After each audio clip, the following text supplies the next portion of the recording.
Hello दोस्तों, स्वागत है सभी का हमारे चैनल पर। तो आज हम लोग करने वाले हैं विजन आईएएस का 365। तो इसमें आज हम लोग पहला टॉपिक पढ़ने वाले हैं अंतर्राष्ट्रीय संबंध। तो देखिए, बहुत सारे क्वेश्चन पीटी में पूछे जाते हैं अंतर्राष्ट्रीय संबंध से। तो हम लोग क्या पढ़ने वाले हैं इसमें, आप लोग पहले देख लीजिए यहाँ पे इंडेक्स में। तो इसमें देखिए, पहला टॉपिक रहेगा बहुपक्षीय संगठन, जिसमें जो कि इसमें संयुक्त राष्ट्र शैक्षिक, वैज्ञानिक और सांस्कृतिक संगठन, संयुक्त राष्ट्र मानवाधिकार परिषद, ये सभी टॉपिक है। ठीक है। तो जो भी घटना घटे हुए हैं उस सभी को, जैसे कि इसमें देखिए G20 बहुत महत्वपूर्ण है। G20 का सम्मेलन हुआ है, तो बहुत सारे क्वेश्चन पूछेंगे इससे। उसके बाद देखिए यहाँ पर खाड़ी सहयोग, अंतर्राष्ट्रीय समुद्री संगठन, ग्रुप ऑफ 7, इस सब के बारे में पढ़ना है। फिर सेकंड टॉपिक आएगा आपका सुर्खियों में रहने वाले जो स्थल हैं उसके बारे में, जैसे भारत और उसके पड़ोसी, दक्षिण पूर्व एशिया, पश्चिम एशिया, अमेरिका, हिंद प्रशांत क्षेत्र, तो इन सब के बारे में। उसके बाद द्विपक्षीय संबंध के बारे में पढ़ेंगे, जैसे कि भारत पाकिस्तान का संबंध, भारत नेपाल, भारत बांग्लादेश, भारत श्रीलंका, भारत मालदीव, भारत मलेशिया, जो भी मुद्दा में इसमें बना रहा उसके लिए है। उसके बाद फोर्थ पॉइंट आएगा कुछ अन्य महत्वपूर्ण सुर्खियों, जैसे कि नेबरहुड फर्स्ट नीति, वेल्ड एंड रोड इनिशिएटिव, अंतर्राष्ट्रीय उत्तर दक्षिण परिवहन गलियारा, इन सब के बारे में है। इजराइल हमास का युद्ध क्या था उसके बारे में है। उसके बाद नेक्स्ट टॉपिक देखेंगे कुछ इश्यूज रिलेटेड टू सिक्योरिटी, जैसे कि संबंधित मुद्दे हैं सुरक्षा के। तो अंतर्राष्ट्रीय आतंकवाद के बारे में है, प्राइवेट मिलिट्री कंपनी, धन शोधन निवारण अधिनियम, तो उसके बारे में है। ठीक है। तो यहाँ तक ये टॉपिक थे। तो आगे हम लोग बढ़ेंगे तो देखेंगे यहाँ पर पहला टॉपिक रहेगा बहुपक्षीय संगठन के बारे में। ठीक है। तो बहुपक्षीय संगठन में देखेंगे पहला, तो इसमें है संयुक्त राष्ट्र यानी यूनाइटेड नेशन है।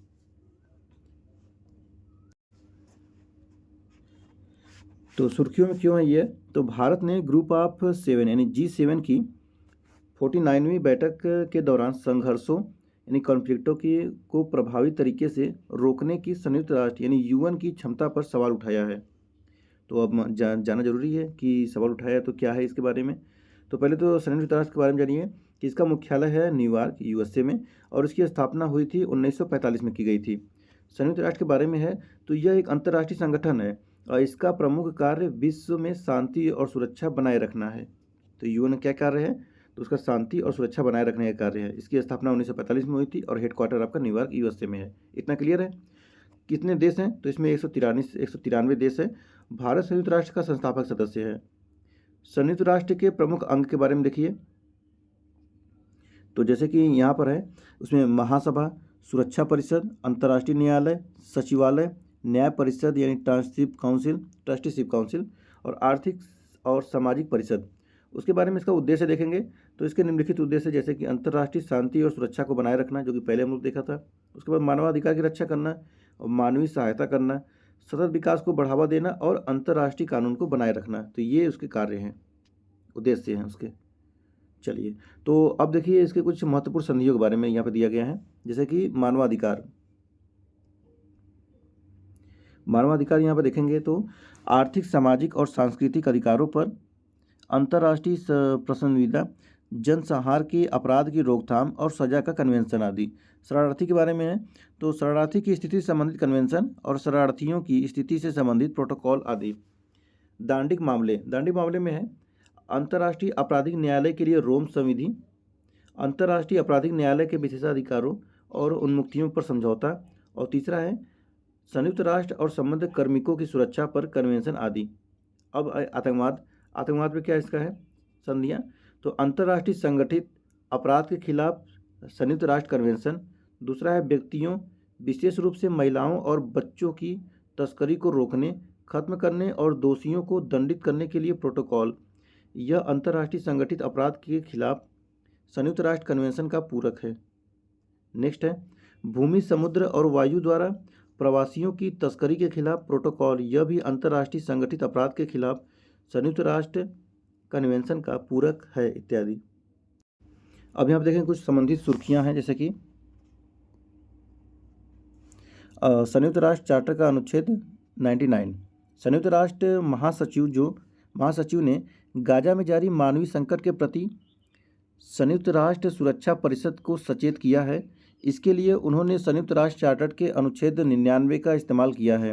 अनुच्छेद 99 के अनुसार यूएन महासचिव किसी भी ऐसे मामले को सुरक्षा परिषद के ध्यान में ला सकता है जो उसकी राय में अंतर्राष्ट्रीय शांति और सुरक्षा के खतरे में डाल सकता है। इससे पहले केवल 4 अवसरों पर ही अनुच्छेद 99 का इस्तेमाल किया गया था।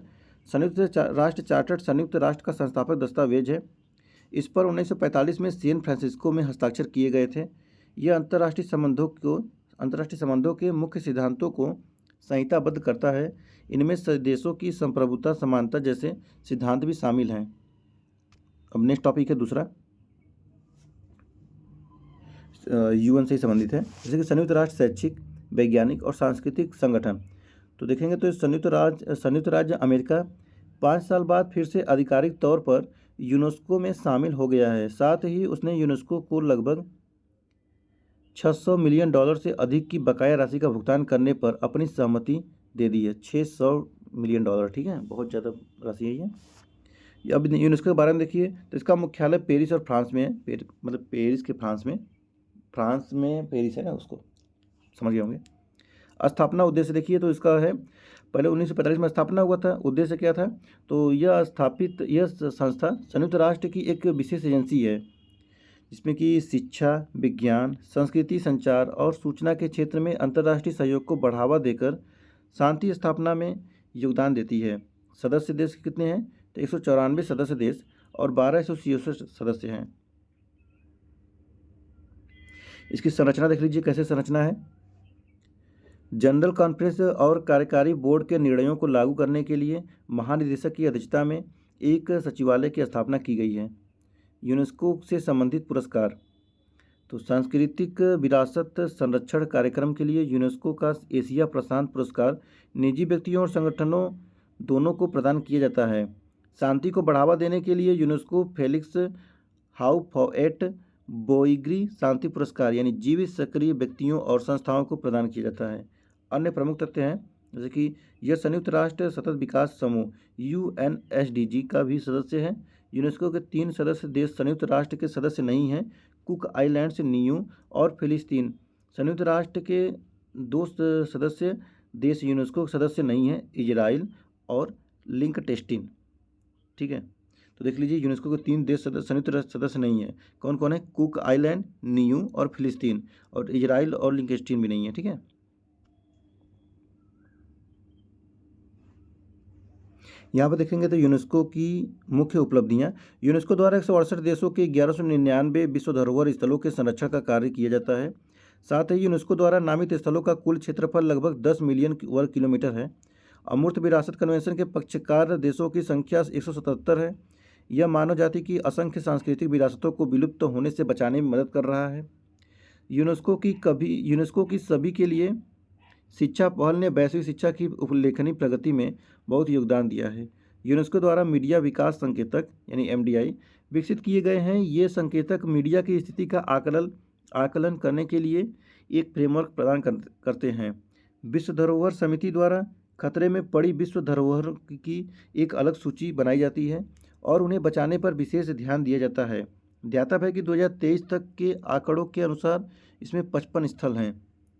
अब यहाँ पर देखिए यूनेस्को द्वारा जारी की जाने वाली मुख्य रिपोर्ट जैसे कि global education report, monitoring report है, global report on culture for sustainable urban development, global ocean science report भी जारी करता है ये, और United Nation World Water Development report ये भी जारी करता है। ठीक है, तो अगर कभी पूछ लिया कि रिपोर्ट कौन जारी करता है तो इसको याद कर लीजिए, 4 हैं। कुछ सुर्खियों में संबंधित सुर्खियाँ इसके बारे में हैं। तो एशिया प्रशांत प्रसारण विकास संस्थान, भारत को लगातार तीसरी बार AIBD का अध्यक्ष चुना गया। AIBD की स्थापना 1977 में यूनेस्को के तहत की गई थी। इसका मुख्यालय कुआलालंपुर मलेशिया में है। अंतर्राष्ट्रीय दूरसंचार संघ ITU और संयुक्त राष्ट्र विकास कार्यक्रम UNDP भी इसके संस्थापक संगठन हैं। इसमें भारत सहित 26 सदस्य देश हैं। इनका प्रतिनिधित्व इन देशों के 48 प्रसारण प्राधिकरण करते हैं। AIBD के कार्य मीडिया और संचार विकास के लिए अंतर क्षेत्रीय संबंध व सहयोग स्थापित करना है। चलिए नेक्स्ट टॉपिक आता है संयुक्त राष्ट्र मानवाधिकार परिषद।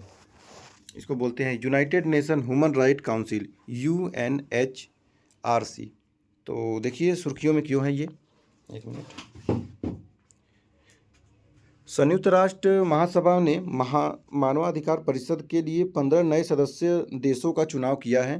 साथ ही महासभा ने एचआरसी में फिर से शामिल होने के रूस के प्रस्ताव को अस्वीकार कर दिया है। गौरतलब है कि यूक्रेन पर आक्रमण के बाद रूस को यूएनएचआरसी से बाहर कर दिया गया था। अब इसके बारे में जान लीजिए, यूएनएचआरसी क्या है, मतलब राष्ट्र मानवाधिकार परिषद क्या है ये है। तो इसका पहले मुख्यालय जिनेवा में है, ठीक है। और इसकी उत्पत्ति, तो इसका गठन 2006 में किया गया था। इसे संयुक्त राष्ट्र महासभा यूएनजीए ने यूएन के एक सहायक अंग के रूप में गठित किया था। अन्य उद्देश्य क्या इसके हैं, तो यूएनएचआरसी को संयुक्त राष्ट्र के तहत एक अंतर सरकारी निकाय, देखिए इसको याद रखिए, अंतर सरकारी निकाय है, अंतर सरकारी निकाय के रूप में स्थापित किया गया था। इसका लक्ष्य विश्व में मानवाधिकारों का प्रचार और संरक्षण करना है। सदस्य इसके, तो इनके सदस्यों की संख्या 47 भारत सहित और सदस्यता समान भौगोलिक वितरण पर आधारित है। मानवाधिकार परिषद में निर्वाचित होने के लिए एक देश को कम से कम 97 वोट की आवश्यकता होती है।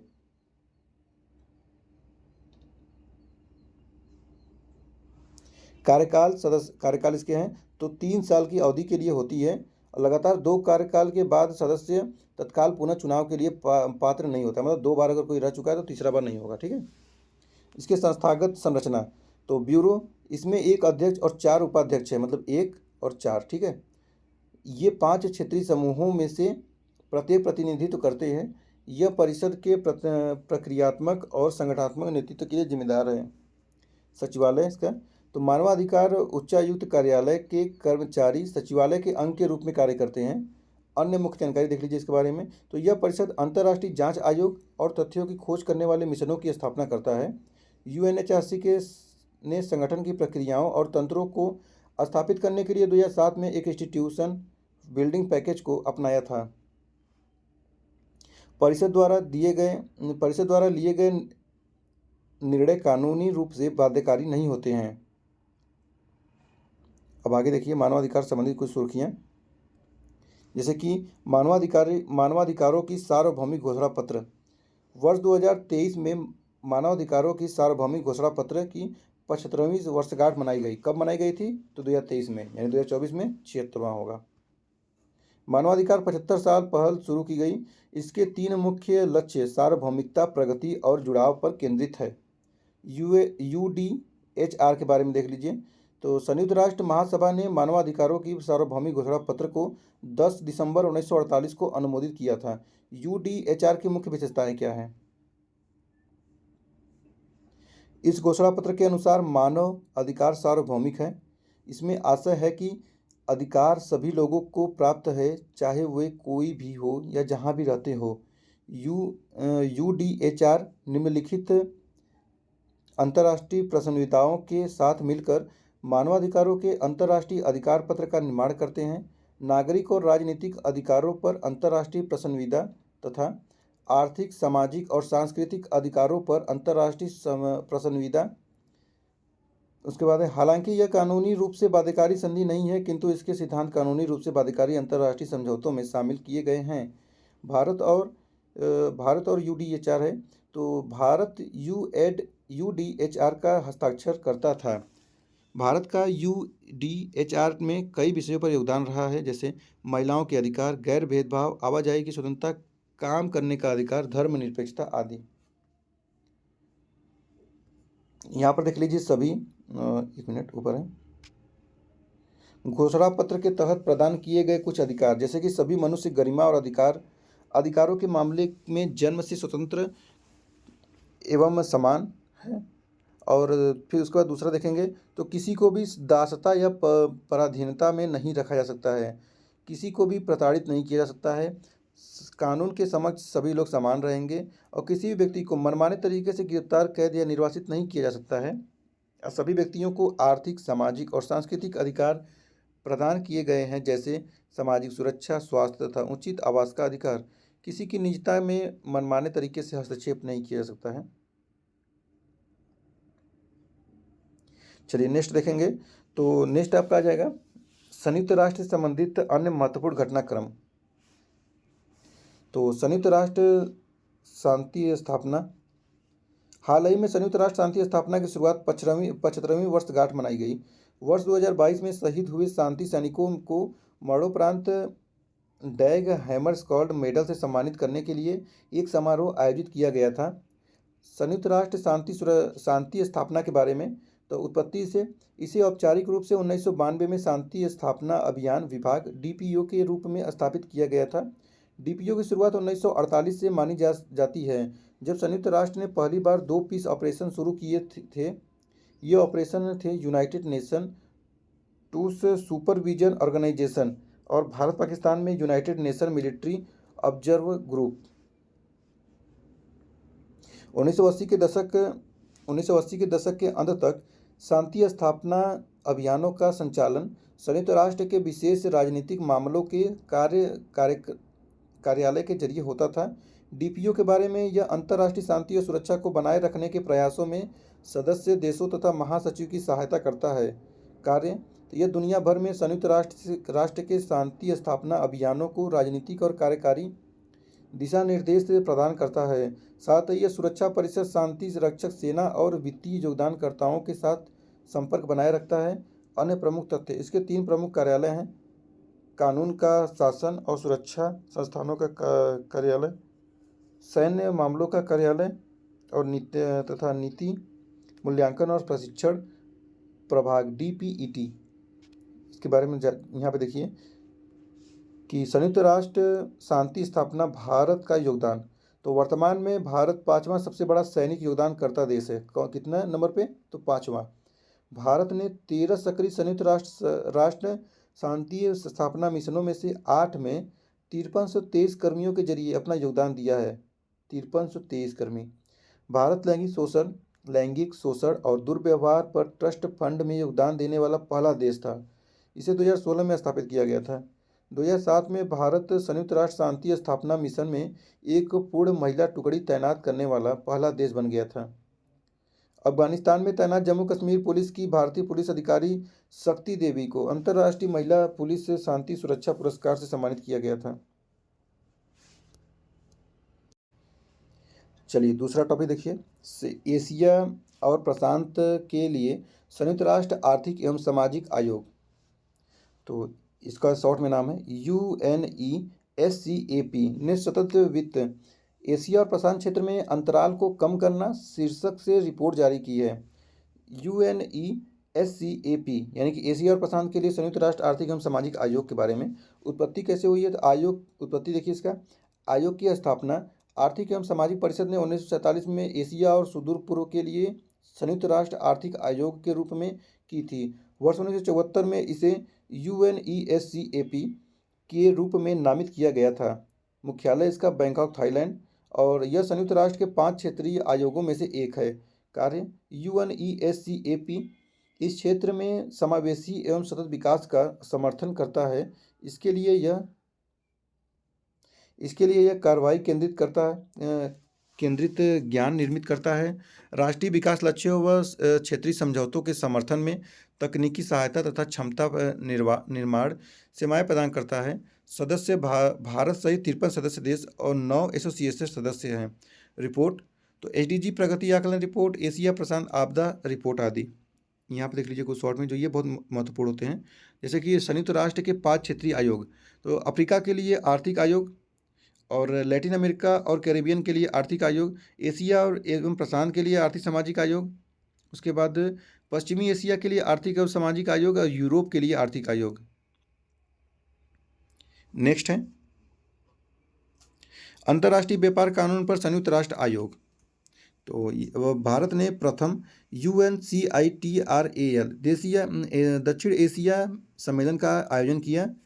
किसने किया था? तो भारत ने प्रथम बार किया था। और यह आपका UNCITRAL यानी अंतर्राष्ट्रीय व्यापार कानून पर संयुक्त राष्ट्र आयोग की स्थापना 1966 में की गई थी। संयुक्त राष्ट्र महासभा की एक सहायक संस्था है। इसका गठन अंतर्राष्ट्रीय व्यापार से जुड़े कानूनों में और अधिक सामंजस्य स्थापित करने तथा उनका एकीकरण करने के लिए किया गया है। इसमें महासभा द्वारा चुने गए 70 सदस्य शामिल हैं। 70 देश मतलब 70 सदस्य देश से शामिल हैं और इसके सदस्य 6 साल की अवधि के लिए चुने जाते हैं। भारत की सदस्यता अवधि 2028 तक है। अब इसको देख लीजिए कि यहाँ पर UNCITRAL विश्व व्यापार संगठन WTO के हिस्सा नहीं है। देखिए अगर क्वेश्चन कभी पूछ दिया कि इसका WTO का हिस्सा है तो देख लीजिए WTO का हिस्सा नहीं है ये। WTO व्यापार से जुड़े नीतिगत मुद्दों का निपटारा करता है और ये जो है अंतर्राष्ट्रीय लेन देन में निजी भागीदारों पर लागू कानूनों से संबंधित मामलों को देखता है। ठीक है, WTO किसको देता है? तो व्यापार से जुड़े नीतिगत मुद्दों को अपनाता है, मतलब निपटारा करता है, लेकिन ये अंतर्राष्ट्रीय लेन देन में निजी भागीदारों पर लागू कानूनों से संबंधित मामलों को देखता है। यह दो देशों के मध्य उत्पन्न विवादों को नहीं देखता है। ठीक है, जैसे भारत, मान लीजिए भारत और श्रीलंका में अगर कोई विवाद है तो ये उसको नहीं देखेगा। नेक्स्ट है संयुक्त राष्ट्र विकास पूंजी कोष। संयुक्त राष्ट्र पूंजी विकास कोष है, जैसे कि United nation capital development fund, UNCDF इसको शॉर्ट में बोलते हैं। तो ये नीति आयोग के अटल नवाचार मिशन यानी AIM तथा संयुक्त राष्ट्र पूंजी विकास कोष ने भारत में कृषि प्रौद्योगिकी एग्रीटेक नवाचार के लिए एक श्वेत पत्र जारी किया। UNCDF के बारे में, यह दुनिया के अल्प विकसित देशों के लिए संयुक्त राष्ट्र की प्रमुख उत्प्रेरक वित्त पोषण संस्था है। यह एक स्वायत्त व स्वैच्छिक रूप से वित्त पोषित संयुक्त राष्ट्र संगठन है। यह संयुक्त राष्ट्र विकास कार्यक्रम से संबंधित संस्था है। इसका गठन 1966 में संयुक्त राष्ट्र महासभा ने किया था। ठीक है, उसके बाद नेक्स्ट आता है ग्लोबल क्राइसिस रिस्पांस ग्रुप। तो ये क्या है? तो भारत में संयुक्त राष्ट्र GCRC मतलब ग्लोबल क्राइसिस रिस्पांस ग्रुप में शामिल हो गया। कौन? तो संयुक्त राष्ट्र, भारत संयुक्त राष्ट्र। GCRG की स्थापना 2022 में संयुक्त राष्ट्र महासचिव ने की थी। इस ग्रुप का गठन खाद्य सुरक्षा, ऊर्जा और वित्त में परस्पर जुड़े संकटों से संबंधित तत्कालीन व महत्वपूर्ण वैश्विक मुद्दों का समाधान करने तथा वैश्विक कार्रवाई के समन्वय के लिए किया गया है। GCRG की देखरेख चैंपियंस ग्रुप करता है। इसमें Bangladesh, Barbados, Denmark, Germany, Indonesia और सेनेगल के राष्ट्राध्यक्ष सरकार प्रमुख शामिल हैं। उसके बाद संयुक्त राष्ट्र सांख्यिकी आयोग, ये क्या है? तो संयुक्त राष्ट्र सांख्यिकी आयोग के बारे में है। भारत को 4 साल की अवधि के लिए संयुक्त राष्ट्र सांख्यिकी आयोग का सदस्य चुना गया है। भारत का कार्यकाल 1 जनवरी 2024 से शुरू हो गया। संयुक्त राष्ट्र सांख्यिकी आयोग के बारे में, मुख्यालय इसका न्यूयॉर्क USA और इसे 1947 में स्थापित किया गया था। यह वैश्विक सांख्यिकी प्रणाली का सर्वोच्च निकाय है। यह सभी सदस्य देशों के मुख्य सांख्यिकीविदों को एक मंच पर लाता है। यह संयुक्त राष्ट्र सांख्यिकी प्रभाग के काम का पर्यवेक्षण करता है। साथ ही यह संयुक्त राष्ट्र आर्थिक और सामाजिक परिषद UNESC का एक कार्यात्मक आयोग भी है। सदस्यता में है, यह संयुक्त राष्ट्र के 24 सदस्य देशों से मिलकर बना है। ये एक समान भौगोलिक वितरण के आधार पर UNESC द्वारा चुने जाते हैं। सदस्यों का कार्यकाल 4 वर्ष है। व्यापार और विकास पर संयुक्त राष्ट्र सम्मेलन, अंकटाक द्वारा व्यापार और विकास रिपोर्ट 2023 जारी की गई। इसके बारे में देख लीजिए। तो इसकी उत्पत्ति, यह संयुक्त राष्ट्र का एक अस्थायी अंतर सरकारी निकाय है। इसकी स्थापना संयुक्त राष्ट्र महासभा द्वारा 1964 में की गई थी। कब की गई थी? 1964 में। मुख्यालय जिनेवा में है। इसके कार्य हैं विकासशील देशों को वैश्विक अर्थव्यवस्था में अधिक न्यायसंगत रूप से भाग लेने में मदद करना, व्यापार, निवेश, वित्त और प्रौद्योगिकी हस्तांतरण की सहायता से विकासशील देशों में समावेशी एवं संधारणीय विकास को बढ़ावा देना है। देख लीजिए कौन कौन रिपोर्ट जारी करता है। व्यापार एवं विकास रिपोर्ट,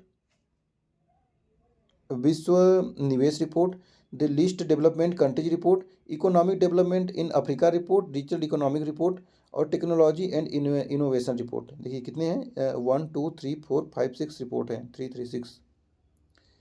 इसमें कितने सदस्य हैं? तो 195 सदस्य देश हैं।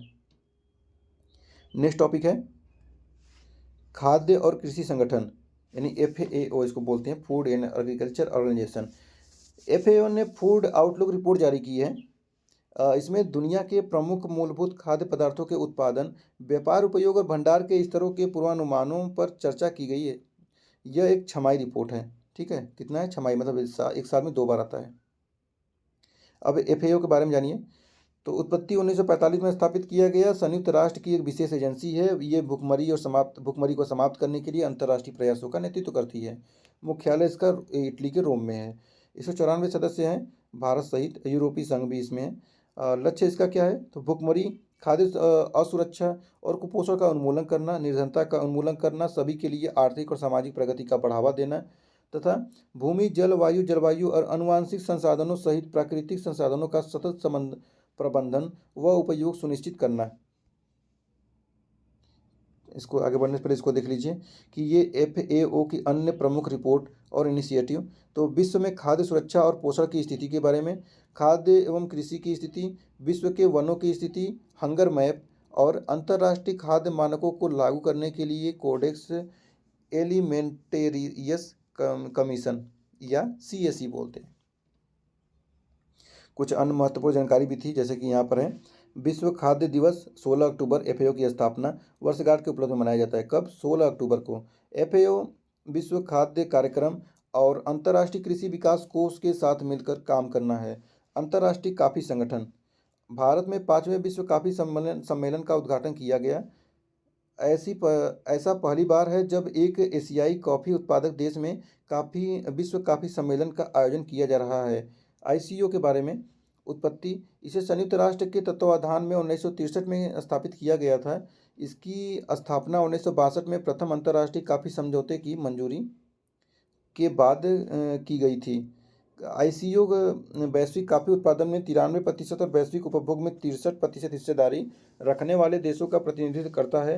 ICO के निम्नलिखित उद्देश्य हैं: वैश्विक कॉफ़ी क्षेत्र को मजबूत करना, वैश्विक कॉफ़ी मूल्य श्रृंखला में सभी अभिकर्ताओं के लाभ के लिए बाजार आधारित परिवेश में सतत विस्तार को बढ़ावा देना। सदस्यता, तो 2022 तक के आंकड़ों के अनुसार 49 सदस्य देश, 42 निर्यातक और 7 आयातक। भारत एक निर्यातक सदस्य है, ठीक है, क्या है? निर्यातक। अन्य मुख्य जानकारी, तो यह कॉफ़ी क्षेत्र के लिए एकमात्र सरकारी संगठन है। यह कॉफ़ी निर्यात और आयात करने वाली सरकारों को एक साथ लाता है। तो कॉफ़ी के लिए क्या है? अंतर्राष्ट्रीय कॉफ़ी संगठन बनाया गया है, ठीक है।